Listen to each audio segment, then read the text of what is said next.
We've had some fun bouts recently. And over the weekend, we had Jake Paul and Tyron Woodley round 2. And this time, this was convincing. Say what you want about Jake Paul and the split decision against Tyron Woodley the first go round, and it wasn't convincing. And was he really the better fighter? Yet he was unequivocally better this second go round. This one was convincing. I mean, he knocked him out in the 6th round, and it was lights out. Face plant to the canvas. Good night. Read a bedtime story. Check in with you tomorrow. Upper right hand, shot to the face. Woodley was expecting a jab towards the body, and Paul caught him. Just clocked him clean. You look at all different vantage points. They got so many different videos going around of the actual punch that he landed. Vicious right hand to the upper part of the head. And here's the interesting thing, because similar to their first go round, the first 5 rounds of this fight were actually fairly even. And the fight was kind of scored fairly evenly. Most of the judges had the score slightly favoring Jake Paul, like 49, 47, 48, 46, 48, 45, something like that. So the margin was pretty similar. And honestly, even though Tyron Woodley landed more power punches, the total punches landed was about even. The power punches landed slightly favored Tyron Woodley. But when you really looked at the two fighters who looked physically a little bit better, it was Jake Paul. He seemed to be in more control of the fight. But this is the impressive thing. Here's what was most impressive about that fight to me. Whenever you look at rookies in any sport, it takes time to develop. It takes time to improve.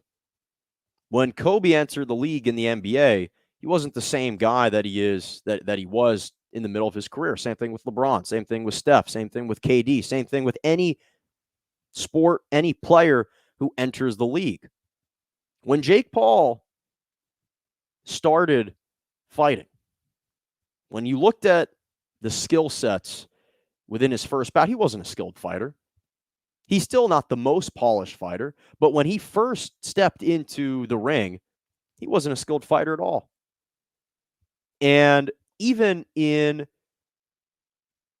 the bouts against Nate Robinson and Ben Askren, he really only had an uppercut. He had one kind of vicious right hand to the face, kind of like Deontay Wilder. But then, similar to Deontay Wilder, what did we see? Well, we saw the evolution. We saw the work being put in, because then when he fought Tyron Woodley the first time, the tactics were a little bit different. He was clinching a lot more, which is a smart tactic. He was using the body jab. He wasn't just simply trying to get one big strike, one big lick on his opponent, like Deontay Wilder. Yes, everyone knows him for his vicious right hand, but it was the other aspects of boxing that he was starting to develop a little bit more that helped him out. And with Jake Paul, we saw this the second go round against Tyron Woodley was, okay, he's utilizing the clinch, which is important. It's a really smart tactic. Slows down momentum for the other guy, gives yourself a breather, allows you to position yourself a little bit better. Now his footwork's better, his conditioning better, his boxing stamina is better. He's utilizing the body jab. Now he's being able to execute more advanced sequences. So it wasn't just about the vicious right hand, which was the case with him early on. And it's pretty remarkable when you look at what he's accomplished over the course of the last 3 years. This is a guy who turned pro at 21. He's 24 right now. He began his professional fighting debut in August of 2018, fought some nobody YouTuber that was an amateur kind of exhibition, didn't even count on his record. Then he fought a YouTuber for his first official fight. Then, obviously, Nate Robinson, he clocked. Ben Askren, he clocked. Former mixed martial artist. So no one was impressed with those performances. Then even against Tyron Woodley, the first time was a little bit questionable, but then he knocks him out. Knocks him out. And mind you, this is a former world #1 UFC champion.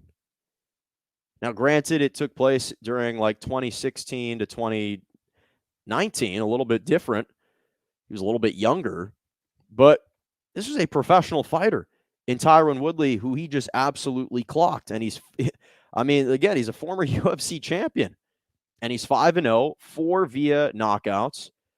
And obviously, to Tyron Woodley's credit, and Jake Paul gave him a big shout out for accepting this fight within 2 weeks' notice, because he was supposed to fight Tommy Fury, a.k.a. Love Island superstar and the half-brother of Tyson Fury, but he had to back out due to broken ribs and a chest infection. And Tyron Woodley just stepped up to the challenge and accepted the fight on short terms. And Jake Paul clocked him. But this is the thing that I've always said about Jake Paul. You can question his character. You can question his abilities and the veracity of his fighting techniques. You can question all that.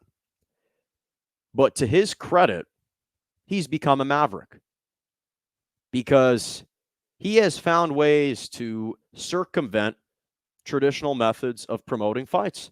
Instead of relying on third-party intermediaries like Dana White and the UFC to promote these bouts, he's blazed a new trail.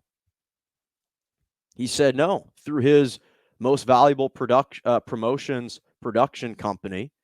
He's promoting his own fights. And the reality is, with a guy like that who's got over 18 million followers on Instagram, 15 million followers on TikTok, 4 million on Twitter, he can reach eyeballs. There is going to be interest there. And to his credit, he's found a way to exploit that and monetize that better than anyone else who's come along in the fight game. And he called out Jorge Masvidal and Nate Diaz after. And to be perfectly frank, whether or not those two guys want to accept that fight right now or even entertain that fight right now, the one thing you can't deny is he's got much more extensive reach than they do. And as big as Jorge Masvidal and Nate Diaz are, because they are big when it comes to UFC, and as much clout as they have within the UFC fight game and the UFC community, that fan base, their reach is much more limited compared to Jake Paul. Jake Paul would make them more money than they probably have ever had in a fight of their career so far. That's the truth. That's the truth. And to his credit, he's been doing that. And so it was really entertaining. And I got to give him credit. He is looking more and more formidable each time he steps out there. Now, I'm not advocating for him to fight Canelo Alvarez right now because he would get absolutely torched by Canelo. He's not ready for that type of fight just yet. But he's looking more and more legit every time he steps into the boxing ring. And just like anything, it takes time. It takes time to develop. It takes time to round into form. But he's starting to do that.